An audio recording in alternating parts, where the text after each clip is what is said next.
नमस्ते प्यारे बच्चों। केबीएस गुरुजी 9161 में मैं दुर्गेश आपका स्वागत करता हूं। आइए हम एनसीईआरटी हिंदी कक्षा 5 पाठ 1 राख की रस्सी इस कहानी को हम लोग पढ़ते हैं और साथ में क्वेश्चन आंसर्स भी करेंगे। आप लोग पूरा वीडियो में बने रहिए शुरू से लेकर अंत तक। आइए शुरू करने से पहले कुछ हम आपको महत्वपूर्ण उद्देश्य बताते हैं। यह पाठ में क्या क्या कहानी है, कैसी है। यह तिब्बती राजा के मंत्री लोनपोगार का अपने बेटे के भविष्य के प्रति बहुत चिंतित थे। लोनपोगार अपनी चालाकी और हाजिर जवाबी के लिए दूर दूर तक मशहूर रहा करते थे और थे भी। और इसके विपरीत उनका बेटा था, वह एकदम सीधा साधा शांत स्वभाव का।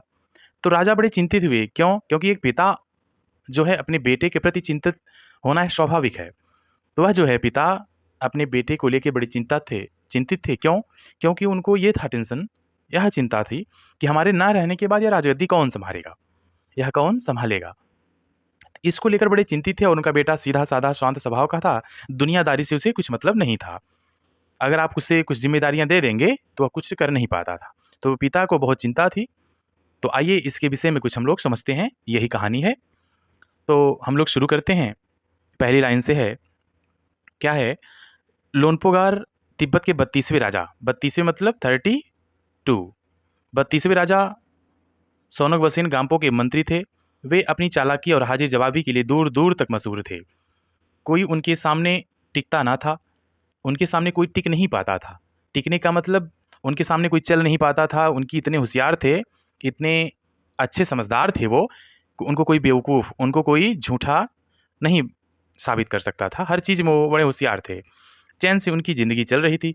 मगर जब से उनका बेटा बड़ा हुआ था, उनके लिए चिंता का विषय बन गया कि भाई अब बेटा मेरा बड़ा हुआ है, अब तो भाई चिंता का विषय हुआ था ना, अब बना हुआ था चिंता का विषय। भाई एक पिता है, पुत्र जब होशियार नहीं है, तो आने वाले कल में हमारा वंश जो है, हमारी राजगद्दी को कौन सँभालेगा? यह सब लेकर बड़ी चिंता थी उनको। कारण यह था कि वह बहुत भोला था, होशियारी उसे छूकर भी नहीं गई थी। लोनपोगार ने सोचा, मेरा बेटा बहुत सीधा-साधा है, मेरे बाद इसका काम कैसे चलेगा? भाई राजा नहीं रहेंगे, आज तो चल रहा है क्योंकि पिता हैं, राजगद्दी सँभाले हुए हैं पिताजी और समाज जो जनता है, प्रजा की सेवा हो रही है। लेकिन पिता राजा के ना रहने के बाद प्रजा को कौन देखेगा? यह लेके बड़े चिंतित थे पिताजी। तो क्या हुआ, बड़ी चिंता जब थे, तब लोनपोगार ने सोचा कि अपने बेटे के लिए क्या किए थे। एक दिन लोनपोगार ने अपने बेटे को 100 भेड़ें देते हुए कहा, तुम इन्हें लेकर शहर जाओ, मगर उन्हें मारना या बेचना नहीं, उन्हें वापस लाना एक शर्त के साथ, 100 जौ के बोरे के साथ वापस लाना। लेकिन हाँ, मारना भी नहीं है, पीटना भी नहीं है, मेरे भेड़ों को बेचना भी नहीं है। वापस लाना तो 100 जौ के बोरे के साथ लाना, ठीक है? वरना मैं तुम्हें घर में घुसने नहीं दूँगा। पिता ने कहा, राजा ने अपने बेटे से कहा, 100 जौ के बोरे के साथ आना, वरना मैं घर में घुसने नहीं दूँगा। इसके बाद उन्होंने अपने बेटे को शहर की तरफ रवाना कर दिया, शहर की तरफ भेज दिया। किसके साथ? 100 भेड़ों के साथ, ठीक? आगे क्या हुआ? लोनपोगार का बेटा शहर पहुंच गया, मगर इतने बोरे 100, इतने बोरे जौ जो है, खरीदने के लिए उसके पास पैसे थोड़ी ना है, रुपए थोड़ी ना है। कहाँ से लाएगा 100 जौ के बोरे? उसे भाई पता भी नहीं। कोई भी पिता या कोई भी आपको ऐसे अगर बोले तो एक बार आप भी सोचेंगे, ठीक है? फिर देखना है आगे क्या हुआ। वह इस समस्या पर सोचने विचारने के लिए सड़क किनारे बैठ गया, मगर कोई हल उसकी समझ में नहीं आ रहा था। वह बहुत दुखी था। तभी एक लड़की उसके सामने आ खड़ी हुई। रोड के किनारे बैठकर बड़ी चिंता में थे, तो उनके सामने एक लड़की खड़ी हुई। लड़की देखी भाई वह बच्चा, वह आदमी चिंता में है, रोड के किनारे बैठा है, तो वो लड़की समझदार थी, जाके पूछी कि क्या बात है, तुम इतने दुखी क्यों हो? लोनपोगार के बेटे ने अपना हाल कह सुनाया। इतने इसमें इतना दुखी होने की कोई बात नहीं। किसने कहा? यह जो है इतना दुखी होने की कोई बात नहीं है, लड़की ने कहा। मैं इसका हल लड़की ने बोला लड़की बोली कि मैं इसका हल निकालती हूँ। लड़की ने बोला कि मैं इसका हल निकाल देती हूँ। इतना कहकर लड़की ने भेड़ों के इतना जब कही लड़की, तो उसके जो भेड़ों के इतना कह के लड़की ने भेड़ों के बाल उतारे और उन्हें बाजार में बेच दिए। लड़की के दिमाग आया, देखो लड़की को बेचना भी नहीं है, सॉरी, भेड़ों को बेचना भी नहीं है और मारना भी नहीं है। लेकिन ये तो नहीं कहते ना पिता कि इसके बाल भी नहीं उतार के बेचना, ये तो नहीं कहते, लेकिन कहे थे हाँ, हमारे 100 भेड़ों के साथ 100 जौ के बोरे भी लाना, लेकिन इन्हें मारना और बेचना नहीं, ठीक? तो क्या हुआ, जो रुपए मिले उनसे जौ के 100 बोरे खरीद उसे घर वापस भेज दिया। किसने भेजा? लड़की ने। लोनपोगार के बेटे को लगा लोनपोगार के बेटे को लगा कि उसके पिता बहुत खुश होंगे। किसको लगा? उनके बेटे को। किसको? लोनपोगार के। मगर उसकी आपबीती पर उन्होंने ध्यान नहीं दिया। वे उठकर कमरे से बाहर चले गए। दूसरे दिन उन्होंने अपने बेटे को बुलाकर कहा दूसरे दिन नेक्स्ट डे अपने बेटे को बुलाया, फिर कहे कि पिछली बार भेड़ों के बाल उतार कर बेचे, मुझे जरा भी पसंद नहीं आया। आपने भेड़ों के बाल उतरवा के बेच दिए और 100 जौ के बोरे ला दिए, यह मुझे पसंद नहीं है। राजा ने कहा, अब तुम दोबारा इन्हीं भेड़ों के लेके जाओ। किसको? उन्हीं भेड़ों को जिसके आपने बाल उतारे थे, वही भेड़ वापस लेके जाओ तुम। राजा ने सोचा कि अब देखता हूँ मेरा बेटा क्या दिमाग लगाता है, क्योंकि पहली बार मैंने दिया तो बाल थे, तो बेच ही दिया। लेकिन अब देखो, अगर 100 जौ के बोरे फिर बोलूँगा मैं लाने के लिए, देखता हूँ अब क्या करता है। तो उनके साथ जौ के 100 बोरे लेके फिर वापस आना है, लेकर फिर आपको लौटना है। अब बड़ी चिंता हुई भाई बच्चे को, उनके बेटे को बड़ी चिंता हुई। चिंता क्या हुई कि एक बार तो भाई किसी तरह वो जो है बाल बेच लिए, लेकिन दोबारा आप क्या करेंगे? देखते हैं फिर क्या हुआ। एक बार फिर निराश लोनपोगार का बेटा शहर में उसी जगह जा बैठा। न जाने क्यों उसे यकीन था कि वह लड़की उसकी मदद के लिए ज़रूर आएगी। और हुआ भी ऐसा ही कुछ ऐसा ही हुआ। वह लड़की आई, उससे अपनी जो है किसने?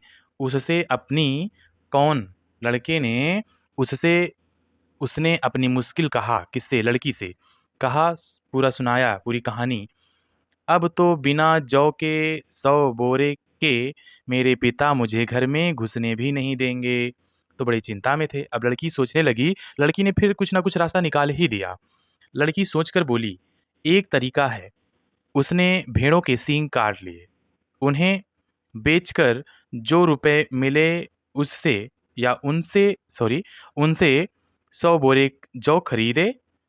बोरे लोनपोगार के बेटे को सौंपकर लड़की ने उसे घर भेज दिया।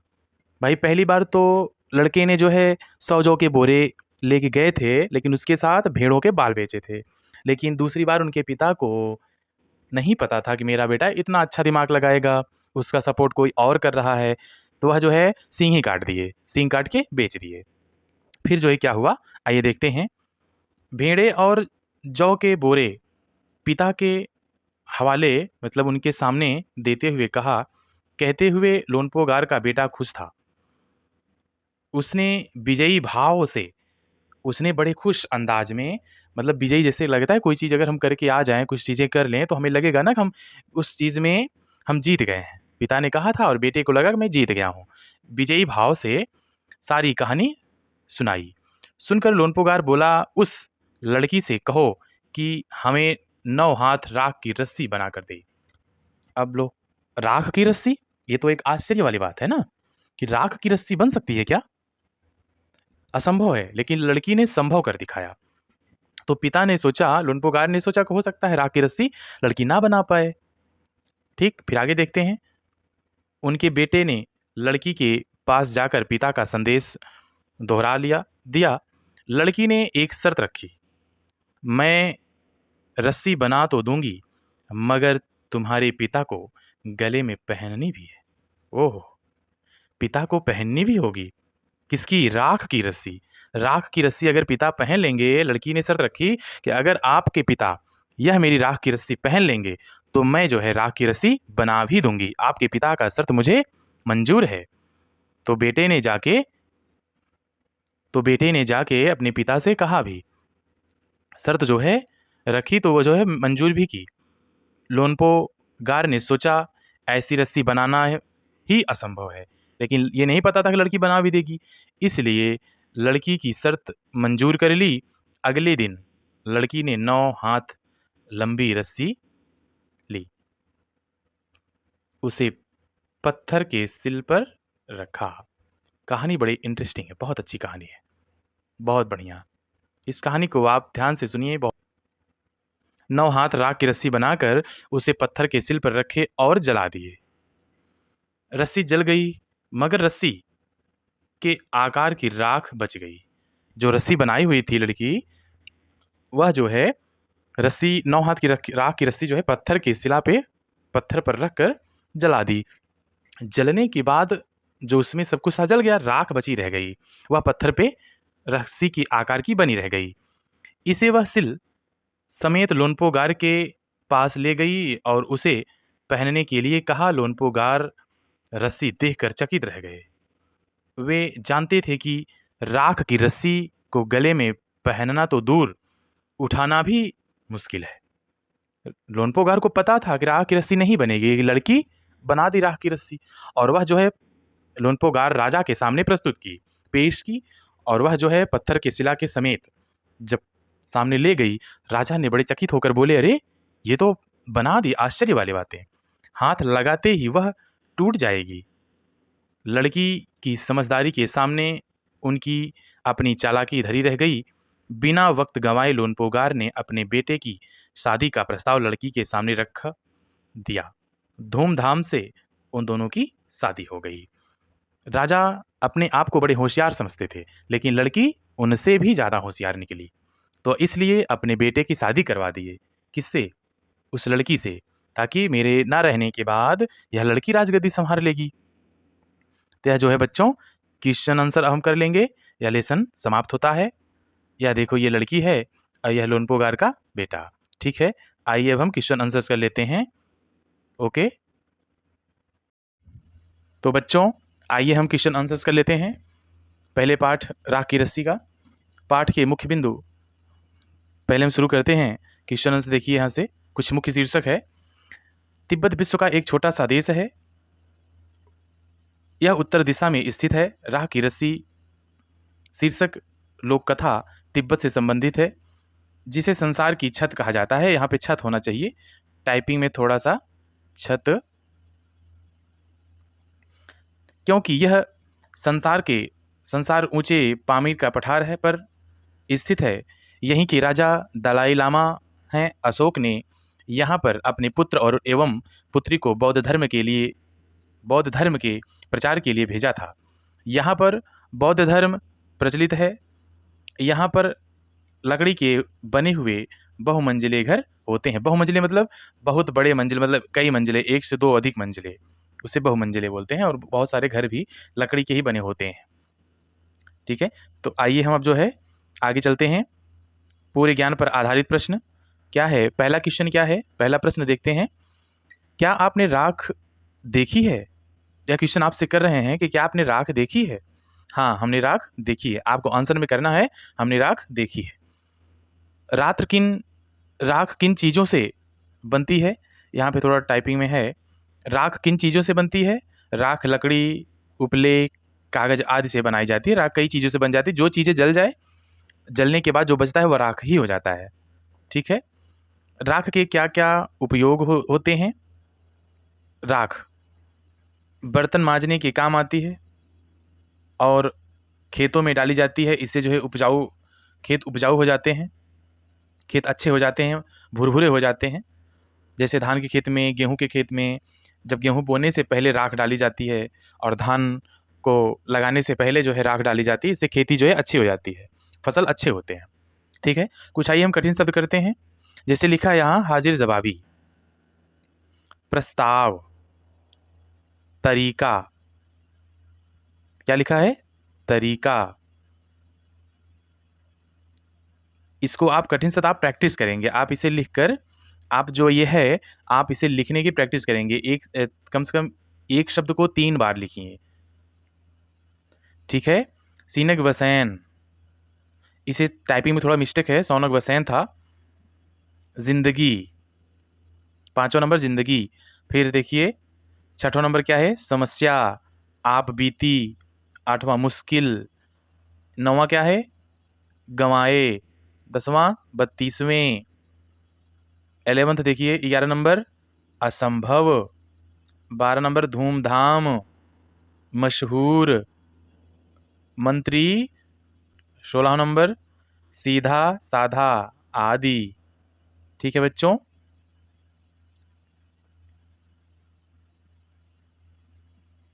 देखते हैं अति लघु उत्तरीय प्रश्न है। आइए हम प्रश्न करते हैं। पहला प्रश्न क्या है? मंत्री ने अपने बेटे को शहर क्यों भेजा? मंत्री ने अपने बेटे को शहर क्यों भेजा? मंत्री ने अपने बेटे को शहर उसके भोलेपन को देखते हुए दुनियादारी की समझ के लिए शहर भेजा था। किसके लिए? दुनियादारी की समझ के लिए, ताकि वह समाज में उठे बैठे, लोगों से बात कैसे की जाती है, लोगों से मिला कैसे जाता है, ये सब चीज़ों का ज्ञान हो जाए उस बच्चे को, इसलिए अपने बेटे को मंत्री ने शहर भेजा। ठीक है। आइए दूसरा प्रश्न क्या है? उसने अपने बेटे को भेड़ों के साथ शहर ही क्यों भेजा? भाई प्रश्न में है कि भेड़ों के साथ ही शहर क्यों भेजा? वो तो खाली भी भेज सकता है। अगर यही बात है, अगर उसे जो है लोगों से बात करने का तरीका ही सिखाना है, समाज में उठना बैठना सिखाना है, तो जब बिना भेड़ के भी साथ भेज सकता था ना। तो आंसर में क्या है? आइए देखते हैं। उसने अपने बेटे को भेड़ों के साथ शहर में ही इसलिए भेजा क्योंकि वह उसे कुछ चालाक और समझदार बनाना चाहता था। वह देखना चाहता था कि मेरा बेटा कुछ दिमाग लगाता है कि नहीं, कुछ बुद्धि लगाता है कि नहीं, वह कुछ होशियारी अपना दिखाता है कि नहीं, इसलिए उन्होंने भेड़ों के साथ भेजा। ठीक है। तीसरे प्रश्न में क्या है? पहली बार में मंत्री के बेटे ने भेड़ के बाल बेच दिए और और दूसरी बार और भेड़ों के सींग बेच दिए। जिन लोगों ने ये चीजें खरीदी होंगी, उन्होंने भेड़ों के बाल और सींगों का क्या किया होगा? उनका बेटा जो सींग और बाल भेड़ों के बेचा था, मंत्री का बेटा, तो वह जो है जिन्होंने खरीदा होगा सींग और भेड़ के बाल, वह उसका उपयोग किन चीज़ों में किए होंगे? आइए देखते हैं। उत्तर में क्या है? आंसर में भेड़ों के बालों से ऊन और सींगों से सजावटी सामान बनाया जाता है। भेड़ों के जो बाल होते हैं उनसे ऊन बनाया जाता है। क्या बनाया जाता है? ऊन। ऊन क्या चीज़ है? जिसे हम स्वेटर पहनते हैं, जो ठंडियों में गर्म कपड़े जो बनाए जाते हैं, उसे हम ऊन बोलते हैं, उन्हीं से बनाए जाते हैं। और जो सजावटी सामान होता है वो सींगों से बनता है। किससे बनता है? सींगों से। ठीक है। और जिन लोगों ने ये चीज़ खरीदी होगी, उन्होंने भी इसका सही इस्तेमाल किया होगा। भाई जो खरीदा होगा वो सही इस्तेमाल करेगा, कोई गलत तो उपयोग में लेंगे नहीं, तभी तो खरीदेंगे ना। नेक्स्ट क्या है? लघु उत्तरीय प्रश्न में क्या है? तिब्बत के मंत्री अपने बेटे के भोलेपन से चिंतित रहते थे। भाई तिब्बत के मंत्री जो है अपने बेटे के भोलेपन से बहुत चिंतित रहते थे। ठीक है। तो आइए पहले प्रश्न में क्या है? तुम्हारे विचार से वे किन किन बातों के बारे में सोचकर परेशान रहते थे? कौन परेशान रहता था? मंत्री अपने बेटे के किन किन बातों से परेशान रहते थे, किन किन बातों को सोचकर? तो आंसर में क्या हमें लिखना है? आंसर में देना है हमें, हमारे विचार से ये सोचते होंगे कि मेरा बेटा बहुत सीधा साधा है, आगे चलकर वह अपना खर्च कैसे चलाएगा, अपना जीवन यापन कैसे करेगा। ये हमने क्वेश्चन आंसर हम जो लेसन पढ़ रहे थे उसमें हमने आपको बताया था ना, कि उसमें लिखा था कि जो है मैंने आपको बताया था कि शीर्षक में कि उन अपने बेटे के विषय में सोचते हैं कि उनका बेटा कैसे आगे चल के क्या करेगा, हमारे न रहने के बाद हमारे प्रजाओं की रक्षा कौन करेगा, हमारी प्रजा की। हमारे न रहने के बाद हमारा बेटा अगर होशियार नहीं रहेगा तो राजगद्दी कौन संभालेगा, है ना। चलो दूसरा क्वेश्चन में क्या है? प्रश्न में तुम तिब्बत के मंत्री की जगह होती तो क्या उपाय करती? यहाँ पे लेडीज है, गर्ल्स हैं, इसलिए करती, आप करते, बॉयज करेंगे। चलो उत्तर में क्या है? यदि मैं तिब्बत के मंत्री की जगह होती तो अपने बेटे को प्यार से क्या करती? प्यार से। इसमें भाई प्यार से क्या है? आप अपने बेटे को क्या मंत्री जी मार के थोड़ी ना भेजे थे कहीं, है ना। सम डराती, इसमें थोड़ा टाइपिंग में है। और कठिन से कठिन परिस्थिति में अपनी सूझबूझ, होशियारी और बुद्धिमानी से कार्य करने के लिए प्रेरित करती। तो क्या मंत्री थोड़ी ना अलग से किए थे? ठीक है, बट हम तो अगर होते, हाँ ठीक है, हम प्यार समझाते उसे, उसे कुछ और आसान चीज़ देते। ठीक है। चलो नेक्स्ट देखते हैं। दीर्घ उत्तरीय प्रश्न में क्या है? मंत्री ने बेटे से कहा, पिछली बार भेड़ों के बाल उतार बेचना मुझे जरा भी पसंद नहीं आया। मंत्री जी अपने बेटे से कहे थे ना, आपने जब पढ़े थे हम लोग लेसन शुरुआत में, तो उसमें देखो मैंने आपको बताया था ना कि उसमें लिखा भी था कि मंत्री जी अपने बेटे से जब दोबारा बोले कि भेड़ ले जाओ, ये चीज़ें मुझे पसंद नहीं आई, दोबारा आप ले जाओ इन्हीं भेड़ों को। तो आइए देखते हैं प्रश्न क्या कह रहे हैं। क्या मंत्री को सचमुच यह बात पसंद नहीं आई थी? अपने उत्तर का कारण भी बताओ। ठीक है, आइए हम उत्तर बताते हैं। ऐसा नहीं था कि मंत्री को यह बात पसंद नहीं आई थी, लेकिन उसे पता चला था कि यह काम उसके बेटे का नहीं है। वैसे भी वह अपने बेटे को चालाक बनाना चाहता था, इसलिए उसने ऐसा किया। अगर उसे बात अगर उसे बात पसंद ना आती तो वह उस लड़की से अपने बेटे की शादी कराता। लोनपोगार को अगर अपने बेटे की जो ये बातें पसंद ना आती तो क्या लड़की की शादी थोड़ी ना कराता अपने बेटे से। लोनपोगार का बेटा होशियार नहीं था ना, इसलिए भाई करवा दिया कि ताकि अगर चलो भाई मेरा बेटा होशियार नहीं है, मेरी बहू तो होशियार रहे, समझदार रहे, मेरे ना रहने के बाद मेरी बहू राजगद्दी पे बैठेगी। चलो दूसरा प्रश्न क्या है, होशियार और चालाक में क्या तर्क होता है? किस आधार पर किसी को तुम चालाक या होशियार कह सकती हो? इसी आधार पर भोला और भोला और बुद्धि के बारे में बताओ। ठीक है, आइए हम उत्तर में देखते हैं। होशियार से अभिप्राय है, होशियार का मतलब है समझदार होना। अभी यहाँ पर मतलब होशियार का मतलब समझदार होना, जबकि चालाक का अर्थ है अत्यधिक चतुर होना। चालाक का मतलब अत्यधिक चतुर होना। जो व्यक्ति दूसरों से काम निकलवाने के लिए तरह तरह की बातें करता है, उसे चालाक कहेंगे। उसे क्या कहेंगे? जैसे आपको किसी से काम है तो आप अपनी छोटी-छोटी बातें बहुत प्यार से बातें करोगे ना, अपना काम निकलवाने के लिए। भाई कोई भी किसी से प्यार से बात करेगा, जब काम रहेगा तभी ढेर इंसान बात करते हैं। अधिक लोग ऐसे होते हैं, अधिक से अधिक लोग ऐसे होते हैं, जब काम पड़ता है तब आपके पास आते हैं। जब काम नहीं रहता तो आपसे बात भी नहीं करेंगे, लेकिन ऐसा नहीं करना चाहिए। सबसे मिल-जुल के रहना चाहिए। जो व्यक्ति समझदारी की बातें करता है, उसे हम समझदार कहेंगे। इसी प्रकार भोला का अर्थ है सीधा-साधा। भोला कौन था? उनका बेटा। नाम नहीं है, भोलापन। उनके बेटा जो है, उनका बेटा भोलापन था, उनके बेटे के अंदर सीधा-साधा ज़्यादा था वो। जबकि बहुत ही सीधा था वो। जबकि बुद्धू का अर्थ है बेवकूफ़, जो कुछ नहीं जानता है। बुद्धू, मेरा बेटा बुद्धू है, कुछ नहीं जानता। चलिए नेक्स्ट देखते हैं। अभ्यास कार्य है, आप अभ्यास करेंगे, प्रैक्टिस करिए आप। नीचे कहानी से क्या लिखा है? नीचे कहानी से कुछ वाक्य नीचे कहानी से कुछ वाक्य दिए गए हैं। इन बातों को तुम और किस तरह से कह सकती हो? ठीक है, आप अपने शब्दों में कहिए। आप अपने शब्दों में इसे जो है इस वाक्य को लिखिए। मैंने लिखा है, चैन से ज़िंदगी चल रही थी। अब मैंने लिखा है ना, ज़िंदगी चैन से चल रही थी। आप अपने शब्दों में लिख दीजिए, जो आपको अच्छा लगे।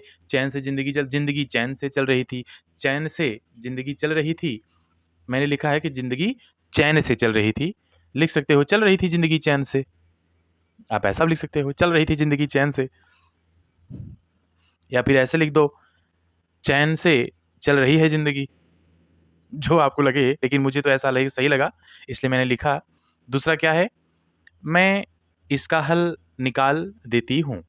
मैं इसका हल निकाल देती हूँ, ये अपने शब्दों में लिखना है। आप प्रैक्टिस करिए। वैसे तो सही है, मैंने लिखा है, जो आपको सही लगे। मैं इसका हल निकाल दूँगी। ठीक है? आइए नेक्स्ट देखते हैं। दूसरा प्रश्न क्या है? नीचे दी गई संज्ञाओं का वर्गीकरण इन 2 प्रकार की संज्ञाओं में करो। देखो, पहला है व्यक्तिवाचक और दूसरा है जातिवाचक। ठीक है? पहला है व्यक्तिवाचक, दूसरा है जातिवाचक। व्यक्तिवाचक क्या है? व्यक्तिवाचक और जातिवाचक। व्यक्तिवाचक शेरवानी, खिचड़ी, लेह, तावा, ये सब व्यक्तिवाचक है। व्यक्तिवाचक जो एक को दर्शाए, जो किसी एक को फ़ोकस करे। और जातिवाचक अपने जैसे अधिक को, जैसे भोजन, आभूषण, शहर, धातु। ठीक है? ये सब जातिवाचक है। ठीक है? हम नेक्स्ट वीडियो में करेंगे, व्यक्तिवाचक और जातिवाचक में हम आपको एक वीडियो बनाएंगे। और क्या है प्रश्न 3 में क्या है, हर हर जातिवाचक संज्ञा के लिए 3 व्यक्तिवाचक संज्ञा खुद सोचकर लिखो। मैंने लिखा है, देखिए, जातिवाचक संज्ञा और व्यक्तिवाचक संज्ञा। जातिवाचक संज्ञा शहर। जातिवाचक मैंने बताया ना, जातिवाचक का मतलब अपने जैसे अधिक आबोध करा, जैसे शहर। अब शहर में, यह शहर एक तो नाम नहीं ले रहे हो किसी एक का, शहर में तो एक शहर हो सकता है, जैसे दिल्ली हो सकता है, बॉम्बे हो सकता है, बैंगलोर हो सकता है, कोलकाता हो सकता है ना, कई शहर हो सकते हैं। और उसमें जब आ जाए व्यक्तिवाचक, तो जैसे मुंबई, कोलकाता, कलकत्ता। अब देखिए, धातु भी कई सारे धातु हैं, सोना चांदी हीरा मोती, ये सब धातु हैं। अब देखो, व्यक्तिवाचक में अगर आ जाए सोना, ये व्यक्तिवाचक है, चांदी ये व्यक्तिवाचक है। जातिवाचक में वेशभूषा, ये व्यक्तिवाचक है, सॉरी ये जातिवाचक है, वेशभूषा। ठीक। अब इसमें आ जाए अगर व्यक्तिवाचक में, तो फ्रॉक, पैजामा, कुर्ता, आप और लिख दीजिए, आप एक एक शब्द और लिखेंगे, प्रैक्टिस करेंगे। फिर जातिवाचक में देखो लिखा है भोजन। भोजन में कौन सा भोजन है ये तो नहीं पता है ना, भोजन में है दाल चावल रोटी सब्जी खीर पनीर जो बन जाए। हमने लिखा है चटनी खीर हलवा, आप भी प्रैक्टिस करिए और व्यक्तिवाचक में। ठीक है, चलिए नेक्स्ट देखते हैं। शब्दों के अर्थ सहित व्याख्या वाक्य प्रयोग करना है। शब्दों के अर्थ सहित वाक्य प्रयोग, वाक्य में प्रयोग करना है। ये शब्द लिखा है और मैंने अर्थ भी लिखा है। ठीक है, शब्द देखो लिखा है ना, हाजिर जवाबी। किसी बात का जवाब होशियारी के साथ तुरंत देना। हाजिर जवाबी का मतलब किसी बात का जवाब होशियारी के साथ तुरंत देना।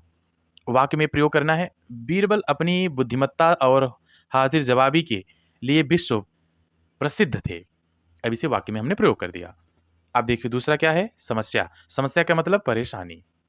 ठीक है, अब इसे वाक्य में प्रयोग करना है, आजकल जल प्रदूषण की समस्या दिन प्रतिदिन बढ़ती जा रही है। ठीक है, इसी वाक्य में हम प्रयोग कर लिए। ऐसे आपको भी एक एक वाक्य बनाने हैं, प्रैक्टिस करने हैं। तीसरा है असंभव, जो संभव ना हो सके, वाक्य में प्रयोग करने हैं। सिकंदर के शब्दकोश में असंभव शब्द नहीं है। ठीक, मुश्किल, ध्यान देना, मुश्किल का मतलब होता है कठिन। वाक्य में क्या है, वाक्य में हमने प्रयोग किया है, मुश्किलों से लड़ना ही जीवन है। इसे हमने वाक्य में प्रयोग किया, मुश्किलों से लड़ना ही जीवन है।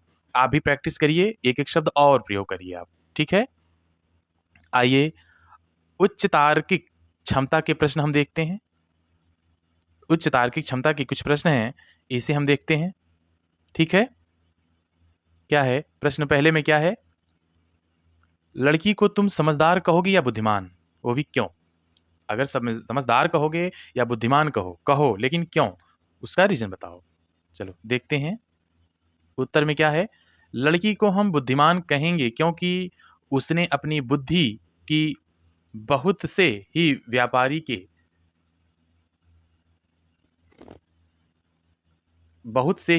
के लड़के को दोनों बार व्यापार के लिए रास्ते सुझाए, रास्ते मतलब बताए, क्योंकि व्यापारी ने पुत्र से कहा था कि ना तो भेड़ मारनी है ना ही बेचनी है, और तुम्हें 100 जौ के बोरे लाने हैं। तो दिमाग तो लड़की ने दिया ना, लड़की बुद्धिमान तो है। दूसरा प्रश्न क्या है, लड़की की चतुराई से आप प्रभावित हैं, यदि हैं तो क्यों। ठीक, उत्तर में देना है, लड़की की चतुराई से हम प्रभावित हैं क्योंकि उसने जिस चतुराई से मंत्री के बेटे की हर समस्या का हल किया, उससे तो कोई भी प्रभावित हो सकता है। भाई जिस समस्या, जो इतनी बड़ी समस्या था मंत्री के बेटे के पास, मंत्री ने अपने बेटे को दिया था, वह लड़की ने बड़ी चतुराई से हल किया था। तो भाई कोई भी प्रभावित हो जाएगा। लड़की बहुत ही बुद्धिमान और चतुर थी, इसीलिए तो भाई इतना दिमाग लगाई। चलो नेक्स्ट देखते हैं, मूल्यपरक प्रश्नों के उत्तर हैं कुछ। पहला प्रश्न क्या है, क्या हमें अपने माता पिता के आदेश का पालन करना चाहिए, तो क्यों। आइए इसका भी हम उत्तर समझते हैं। हाँ, हमें अपने माता पिता की आज्ञा का पालन करना चाहिए। हमें अपने माता पिता की आज्ञा का पालन हमेशा करना चाहिए, क्योंकि वे हमें जन्म देते हैं, हमें पालते हैं, हमारी सुख सुविधाओं का ख्याल रखते हैं, हमें इस काबिल बनाते हैं कि हम अपने पैरों पर खड़े हो सकें। जो ज्ञान हमें अपने माँ-बाप से मिलता है, हमें कोई और नहीं दे सकता।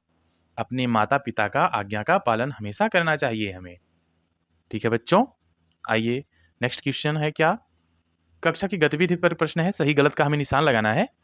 आइए जो सही हो आप सही लगाएँगे, जो गलत होगा गलत, ठीक है? एक दिन लोनपोगार ने अपने बेटे को 100 भेड़ें देकर शहर भेजा। क्या ये सही है गलत? हाँ, सही है।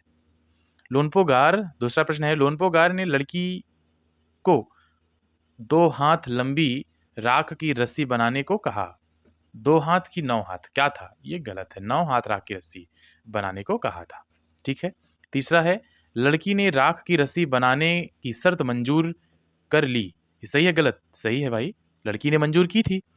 राजा ने चौथा देखिए, राजा ने लड़की द्वारा बनाई गई राख की रस्सी गले में पहन ली। ये भी गलत है, नहीं पहन पाई। राख की रस्सी उठी ही नहीं तो पहनेगी कैसे? पाँचवाँ है, लोनपोगार ने धूम-धाम से उन दोनों की शादी कर दी। ये भी बात सही है। भाई इसलिए कर दी क्योंकि वह चाहते थे कि हमारे ना रहने के बाद हमारी राजगद्दी कोई ना कोई तो भाई सँभाले।